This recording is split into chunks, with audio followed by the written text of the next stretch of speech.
Hola compañeros, buenos días. Somos el grupo Ottawa y en esta ocasión vamos a hablar sobre resistencia antimicrobiana. Entonces nos hemos planteado una serie de preguntas que se pueden hacer una persona común.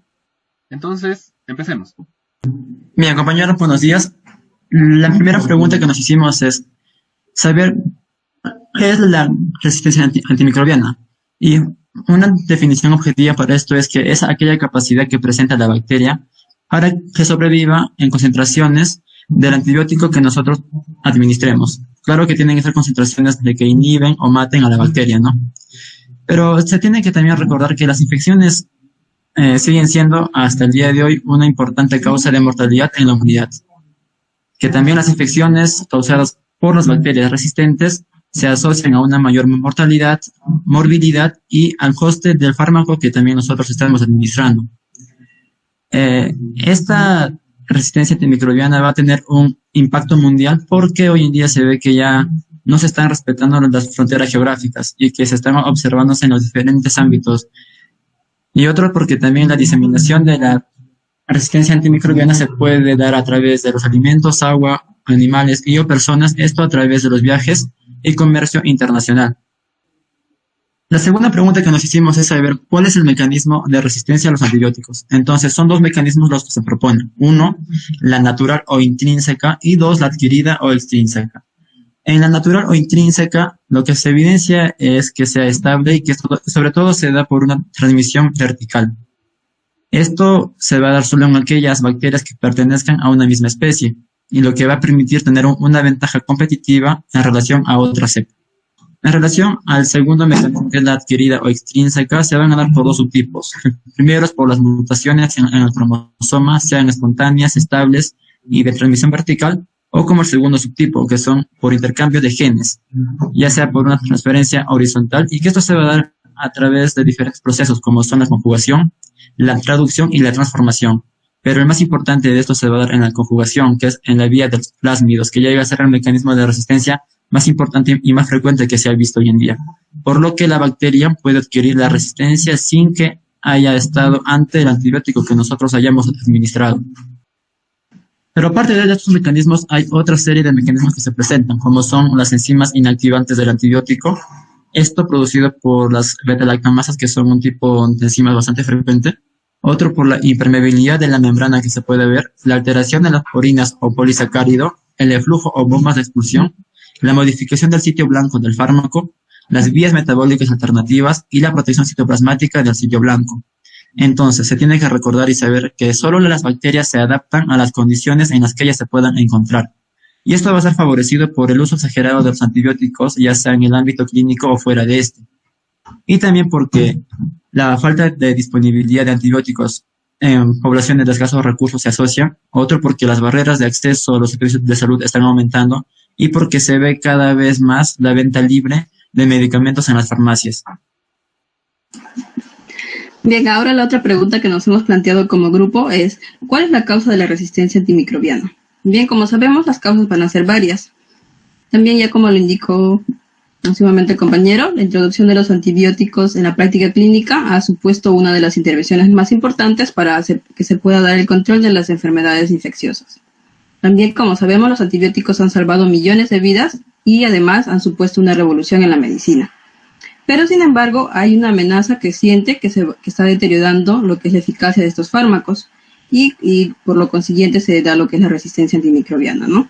Las causas van a ser, como vemos ahí, uno de ellas es el mecanismo de la bacteria, que como ya lo indicó el compañero, eso es propio de cada bacteria que ha ido desarrollando al pasar el tiempo, ¿no? Y el cual también lo vamos a explicar más adelante. Con respecto a lo que es el uso excesivo, aquí las personas han ido haciendo uso de estos antibióticos de manera desmedida, ¿no? Simplemente se acercan, por ejemplo, a la farmacia y lo piden, y ya que muchos de estos fármacos no requieren lo que es una receta médica, son fácil su acceso, ¿no? Con respecto a la otra causa, que es la receta inadecuada, aquí los antibióticos han sido prescritos incorrectamente. También eso van a contribuir en la promoción de las bacterias para que puedan presentar lo que es la resistencia, ¿no? También varios estudios han demostrado que la indicación del tratamiento de elección del agente de la duración de la terapia con antibióticos son incorrectas en el 30 a 50% de los casos. También otro punto que ha llamado la atención es el uso de los antibióticos en la agricultura y en la ganadería. Aquí nos está llamando cada vez más este punto la atención, ya que el enorme uso de los antibióticos en la ganadería, también en un grado menor en la agricultura, nos traduce en enormes cantidades de antibióticos liberados hacia el medio ambiente. Y así de esta manera se va a generar lo que es la presión selectiva para que los microorganismos puedan ser resistentes, ¿no? También el uso de concentraciones bajas de antibióticos en la dieta de animales se ve que se asocia a una mayor ganancia de peso. Y esto por lo que es que también estos antibióticos han sido usados de forma masiva como promotores de crecimiento para estos animales. Y así también contribuyendo de manera excesiva a la resistencia. También nos indican diversos estudios que los antibióticos han sido también empleados como profilácticos en la acuicultura, en la agricultura, y algunos de ellos también, como sabemos, no son biodegradables y se quedan en el medio ambiente, ¿no? También en las granjas, estos compuestos son parte de programas de engorde, como ya lo había mencionado, y para que se pueda mejorar lo que son la alimentación de los animales. Y entonces, al producirse esos, agregan también en la alimentación de nosotros, ¿no? Ya que al consumir estos animales estamos consumiendo un poco de lo que son los antibióticos y así a lo largo del tiempo vamos a ir desarrollando lo que es la resistencia bacteriana. También con respecto a lo que nos indican que al realizar este tipo de conductas los microbios van a generar lo que son el intercambio de genes y van a así de esa manera también conferir lo que es la resistencia y entonces para ello también van a producir ellos unas cepas que sean más adelante multiresistentes. Entonces aquí en esta imagen podemos ver ello, ¿no? Que ahí hay una interacción entre los animales, los humanos, y luego también se va a desechar al momento de que estos animales depositen sus heces en las aguas residuales, ¿no? Y va a ser un círculo vicioso el cual va a ir generando con el largo del tiempo la resistencia antimicrobiana. Bien, la siguiente pregunta que nos hemos planteado como grupo es ¿cómo ha ido evolucionando la resistencia antimicrobiana en el tiempo? Bien, como ya también cuando recibió Alexander Fleming su premio Nobel en el año 1945, él puso bastante hincapié de resaltar eso, ¿no? Que conforme iba pasando el tiempo se iba a evidenciar lo que era la resistencia, en ese caso, que fue la penicilina, ya que las personas al no tener, como ya le indiqué, ¿no? Una indicación, una prescripción médica y al tener el acceso con más facilidad, se iba a ir generando lo que son las cepas resistentes a esta penicilina y eso es lo que se pudo evidenciar a lo largo del tiempo. Aquí en esta línea de tiempo podemos ver cuál ha sido la evolución de los antimicrobianos y también la resistencia que se ha identificado en cada uno de ellos.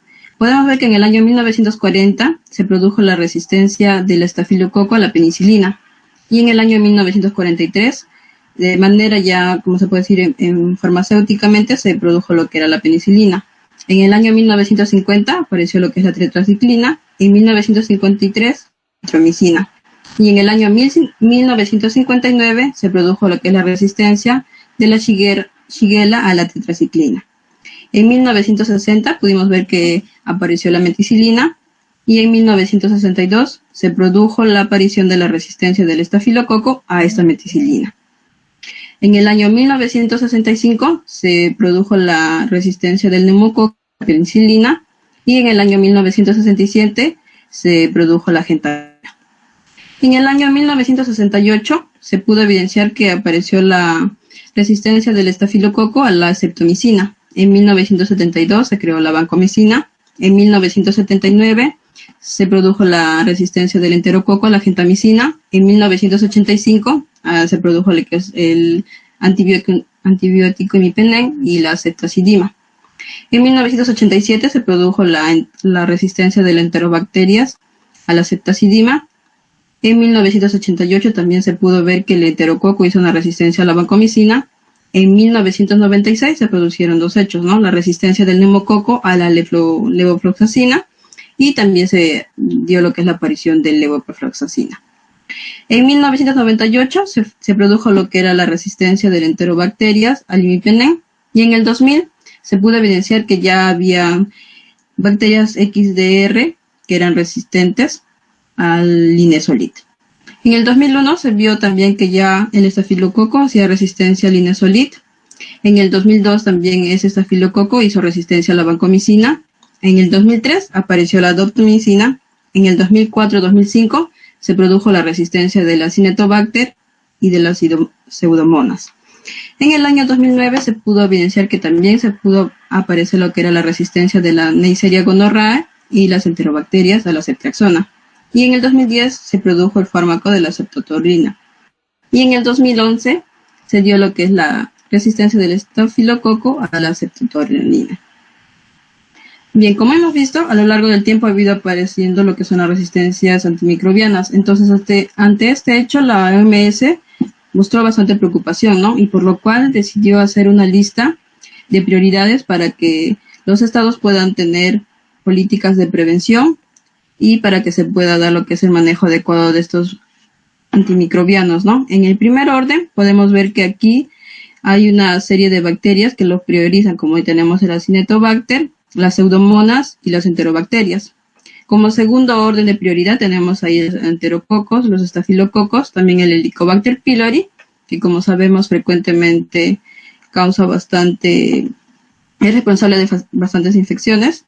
También tenemos el Campylobacter, la Salmonella y la Neisseria. Como prioridad 3 tenemos también a los Streptococcus pneumoniae, al Haemophilus y la Shigella. La pregunta que nos hemos planteado es ¿cuál es la prevalencia de la resistencia en el Perú? Para ello hemos revisado estudios en los cuales vamos a indicar a continuación. Bien, el primer estudio se realiza una comparación de los perfiles de la resistencia antimicrobiana de la Escherichia coli, uropatógena e incidencia de la producción de las velactamasas de espectro extendido en 3 establecimientos privados de salud de Perú. Este estudio tiene como objetivo comparar más que nada los perfiles de resistencia de esta bacteria e identificar los fenotipos de cepas productoras de las velactamasas de espectro extendido, ¿no? En 3 establecimientos privados de salud localizados en las regiones de la costa, sierra y selva del Perú. Aquí podemos ver las frecuencias en este cuadro. Bien, y en el otro cuadro también podemos ver que en Lima, en Iquitos y Juliaca, que fueron las regiones que se realizaron dicho estudio, podemos ver que en el caso de Lima, la que generaron mayor resistencia fue la ceftriaxona. En el caso de Iquitos, se generó más resistencia al trimethoprim y sulfametoxol, al igual también que Juliaca. Bien, a raíz de lo que ya se vino comentando, una pregunta importante que nos podemos plantear es ¿qué microorganismos son más resistentes en Perú? Entonces, para esto, el gobierno peruano, a través del portal de antimicrobianos.ins.gov.p, plantean el Plan Nacional para enfrentar a la resistencia antimicrobiana. Dentro de este documento nosotros podemos encontrar que el gobierno peruano plantea según los patógenos y los tipos de muestras obtenidos de las personas que van a estar incluidos en la vigilancia para la resistencia antimicrobiana. Entonces vamos a tener 5 tipos. Por ejemplo, el tipo de muestra de la sangre, orina, heces y frotis cervical, y también podríamos considerar el frotis cervicouterino. Bien, entonces se han realizado distintos estudios, ¿sí? A nivel de Perú, sobre todo aquí recomendar, por ejemplo, la revista peruana de Medicina Experimental y Salud Pública del Instituto Nacional de Salud, donde mayormente pues se ven todos los estudios que se realizan de acuerdo a cada patógeno. Solamente vamos a mencionar a los más principales. Tenemos para el caso de la tuberculosis, ya, si bien tenemos en cuenta que la tuberculosis, pues para el año ya 2006, la OMS había estimado que 1/3 de la población estaba infectada con tuberculosis. Entonces, para este caso, o para este patógeno, hay una alta resistencia, sobre todo para los fármacos de la isoniazida y la streptomicina. Si bien, ahora, cuando nosotros hablamos de otro patógeno muy importante, que es la Neisseria gonorrhoeae, ya en el Perú, hay una alta resistencia y un estudio del 2016-2017 muestra que las mayores tasas de resistencia para Neisseria gonorrhoeae se encontraron, por ejemplo, en los antibióticos de ciprofloxacino, tetraciclina y penicilinas. Para el caso de las enterobacterias, específicamente, se ha encontrado resistencia para antibióticos, por ejemplo, como la trimetoprim sulfamethoxazol y la cefotaxima, ¿no? Y específicamente, si nosotros mencionamos a la Salmonella infantil, ¿ya? O infanti, se ha encontrado una resistencia amplia, o sea, casi a todos los antibióticos que se puedan utilizar, se ha visto que hay una resistencia, y esto ha ido incrementando a lo largo de los años. Es necesario que podamos hacer en algún momento, o ustedes hagan una revisión para que vean que a lo largo de los años esta resistencia ha estado incrementando. Por lo que vamos a ver en otras preguntas posiblemente cómo es que va a ser este manejo, tal vez en cuanto a prevención o vigilancia.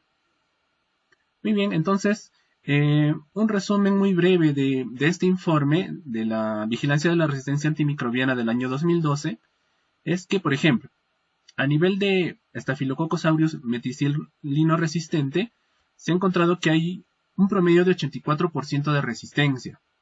¿Ya? Dentro de ellos, los puntajes más altos son para la penicilina, un 99%, para la eritromicina, un 80%, y para la clindamicina, 75%.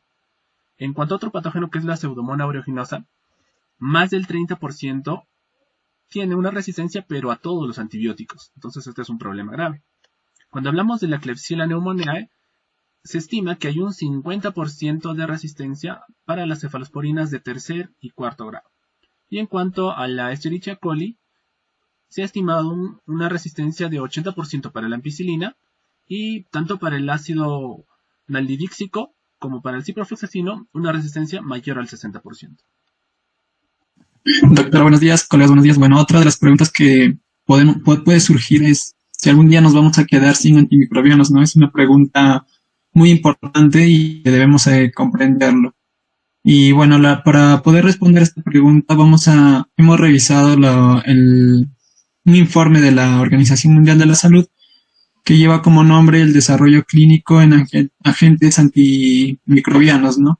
Entonces nos dice que el arsenal actual que tenemos nosotros es insuficiente para poder mitigar esta amenaza de la resistencia antibiótica, ¿no? Entonces necesitamos más inversión, lo que es en ciencia básica y descubrimiento de nuevos fármacos y su desarrollo clínico. Como mis compañeros ya mencionaron anteriormente, una de las bacterias que hacen mayor resistencia y es importante aquí en el Perú es el Mycobacter tuberculosis. Y bueno, otros patógenos gram negativos que van a ser resistentes a los carbapenems. Y hay muy pocos antibióticos en fase de desarrollo y que se pueden administrar por vía oral.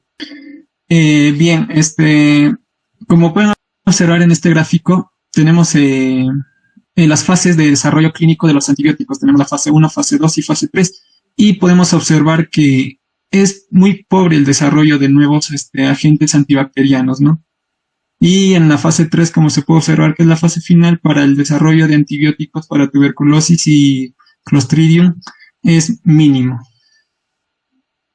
Bien, entonces, en mayo del 2017, para mayo del 2017 se desarrollaron en total 51 antibióticos, dentro de ellos 11 biológicos, para 42 nuevas entidades terapéuticas, ¿no? Entre ellos 23 antibióticos y 9 biológicos.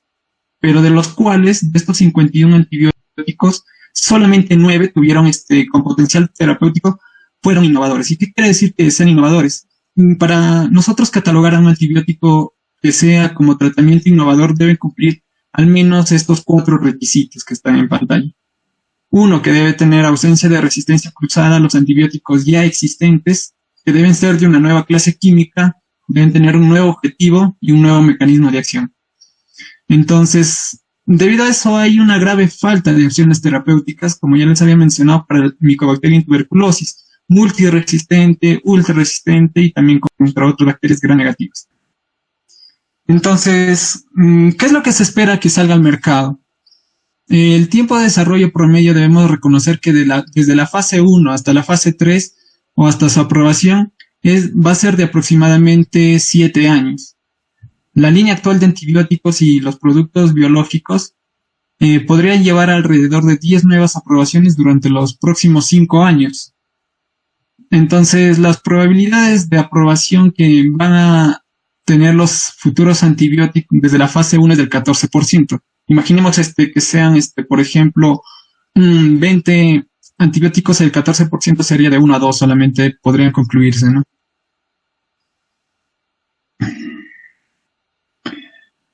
Otra de las preguntas muy importantes también es que si la resistencia a antibiótico tiene relación con la automedicación. Para ello vamos a ver los resultados de algunos estudios donde nos mencionan que practicar la automedicación con antibióticos va a ser un factor muy importante que va a impulsar la aparición de resistencia a estos nuevos antibióticos. Se ha encontrado que la prevalencia de la práctica de la automedicación esto fue en la India, fue de solo del 3,31%. Si bien es bajo, pero en relación a la población que tiene este distrito de la India, esta prevalencia es grande si calculamos en números absolutos, ¿no? En esta tabla, que es la tabla 2 del estudio, nos muestran por qué la gente consumió antibióticos. Y la principal causa fue, por ejemplo, dolor de garganta, fiebre, tos y congestión nasal. Son causas que muchas veces no ameritan antibióticos debido a que son ocasionadas por orígenes virales. Entonces, ¿de dónde provino o de dónde consumieron los antibióticos o de dónde lo extrajeron? Fueron de las farmacias. Y los más frecuentes fueron la acitromicina, amoxicilina y penicilina. En el caso de por qué seleccionaron o por qué en base a qué ellos seleccionaron los antibióticos, fue que a experiencia propia, a opinión de sus familiares o otros amigos. Y si es que cambiaron, por ejemplo, antibióticos durante la automedicación, un 24% algunas veces cambió de medicamentos y esto podría llevar a lo que es la resistencia antibiótica. Y las razones por las cuales se automedicaron es por conveniencia, por uno mismo y porque falta de tiempo, porque el costo es mínimo, ¿no? Al adquirir un antibiótico de esa forma. Y muchos de ellos consideraban que era una práctica muy aceptable acerca de la automedicación. Y eso es muy importante en el caso de una resistencia antibacteriana. Otro estudio nos dice que en los países en desarrollo, los antibióticos se pueden comprar fácilmente sin ningún control, y eso es cierto. Y entonces estos países van a soler experimentar más casos de resistencia antibiótica. La propagación de esta resistencia antibiótica va a estar asociada con dosis inadecuadas y ciclos incompletos. Cuando las personas se automedican, lo hacen sin la revisión exacta de las dosis que debe consumir o por cuánto tiempo debe consumirlo. Entonces eso a la larga nos va a llevar a lo que es una resistencia a antibióticos. Entonces la frecuencia usada en este estudio, por ejemplo, de antibióticos, fue semanalmente en un 26%. Quien lo prescribió en el mayor porcentaje fue un personal no médico, en este caso una enfermera, un farmacéutico u otra persona que no está autorizado a recetar medicamentos. En el caso de que haya completado la duración del antibiótico, en un 16% se vio que no estaba completado la duración del tratamiento antibiótico. Si bien es mínimo, pero ya es un porcentaje que amerita atención. Y por otro lado, muchos de los se sintieron bien o satisfechos al consumir el antibiótico. Bueno, en este caso, en la parte izquierda se puede observar las causas por qué consumieron el antibiótico. Muchas de ellas son causas que no ameritan tratamiento antibiótico. Y en la parte derecha, ¿por qué lo hicieron? Bueno, en un mayor porcentaje se va a observar que es por sugestión de la familia o amigos y también por recomendaciones del médico. Bueno, en esta diapositiva, las razones de por qué se automedicaron con antibióticos es por una causa muy importante, fue porque era larga o demoraba mucho la atención en el hospital, ¿no? Y por otro lado es porque es menos costosa. Entonces, una causa que se identifica internacionalmente como el factor contribuyente más común y obvio de patógenos resistentes a los antibióticos va a ser la automedicación, y las razones van a ser que los anuncios en la televisión, la radio y la mala información por algunos medios impresos, consejos de amigos o familiares, los costos del sistema de salud y creer que la enfermedad no es realmente grave. Bien, entonces, para finalizar, vamos a hacernos dos últimas preguntas, las cuales son, una de ellas es, ¿cuáles son las consecuencias de usar los antibióticos de manera inadecuada, ¿no? Entonces, estas consecuencias van a ser medibles. ¿Y en qué medida van a ser medibles? En que va a haber un aumento de los costos del tratamiento, ¿no? Ahora, otra forma es que va a aumentar la mortalidad y la morbilidad de patógenos que antes no eran mortales, ¿no? Otra de las causas que pueden ser medidas es que va a haber un mayor tiempo de estancia hospitalaria. Además, esta resistencia antimicrobiana va a contribuir a fallas del tratamiento, va a dificultar la aplicación de guías clínicas y va a limitar el tratamiento empírico, que por lo general es uno de los primeros que se realizan, ¿no? Y como última pregunta nos cuestionaremos qué medidas nosotros o podemos informar a la población para evitar esta resistencia antimicrobiana. Entonces, las medidas a tomar van a ser la prevención y el control, tanto de la población, de los planificadores de políticas y también los profesionales de la salud. Entonces, la población, ¿cómo puede prevenir o cómo se puede controlar? Informando a la población es que a los pacientes se les diga que deben tomar únicamente cuando sea prescrito por un profesional de la salud. Además, no pedir antibióticos para una enfermedad que no es necesaria el uso de antibiótico, ¿no? Para también seguir las instrucciones de los programas de salud que le den a la población. Otra manera es de que no tomar antibióticos que le hayan sobrado a un familiar o a un amigo cercano. Y otra es prevenir infecciones, lavándose frecuentemente las manos, además de tener buena higiene de alimentos, y también evitando contacto cercano con los enfermos. Y los planificadores de políticas, ¿cómo pueden ayudar a la prevención y control? Es poner en práctica planes nacionales que ayuden a la resistencia ante los antibióticos, ¿no? También mejorar la vigilancia de estas infecciones resistentes a los antibióticos. Y los profesionales de salud, ¿qué podemos hacer los profesionales de salud? Entonces, los profesionales de salud podemos evitar estas infecciones tratando de ser lo más aséptico posible, ¿no? Limpiando las manos, manejando el instrumental de manera correcta y también manteniendo el entorno en el que trabajamos de manera limpia, ¿no? Ahora también, ¿qué podemos hacer? Es prescribir y dispensar los antibióticos solamente cuando sean necesarios. Ahora, otra forma de ayudar es que notifiquemos infecciones que sean resistentes a los antibióticos por medio de los equipos de vigilancia epidemiológica, ¿no? Y también informar a los pacientes cómo tomar los antibióticos correctamente, ¿no? De qué horario a qué horario pueden tomar. También el sector agrícola y ganadero también se debe informar del uso adecuado de estos antibióticos, ¿no? Y el sector salud en general, ¿qué es lo que puede hacer? Es invertir en la investigación, en el desarrollo de nuevos antibióticos, también vacunas y productos diagnósticos que puedan ayudar a la prevención y control de todas estas resistencias antimicrobianas. Y bien, eso sería todo. Muchas gracias por su atención. Gracias. Chao. Gracias. Gracias. Gracias. Yo tengo 11. Hablen. Ya, De mí son 10, pero voy a pasar rápido. 10. No te pases. Míos son dibujitos. Y dale. Bórralo, clic, de frente. Yo, por favor, que me sea rápido. Deja 2 días por Tapame, de son cámara. dibujitos. La cara te la pasan, te ve alguien hecho. Y ahí está mi línea de tiempo. Con efectitos encima. Ah, su madre. Pero espero dicho que sea didáctico. No le veo nada de didáctico,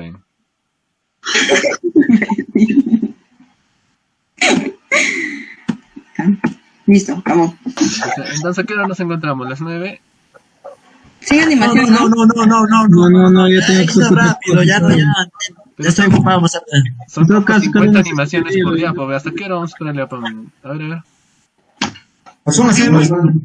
Oye, si solo se selecciona y se le pone ninguna animación, oye, ¿qué te pasa? Ah, entonces ya terminaste, ¿ya?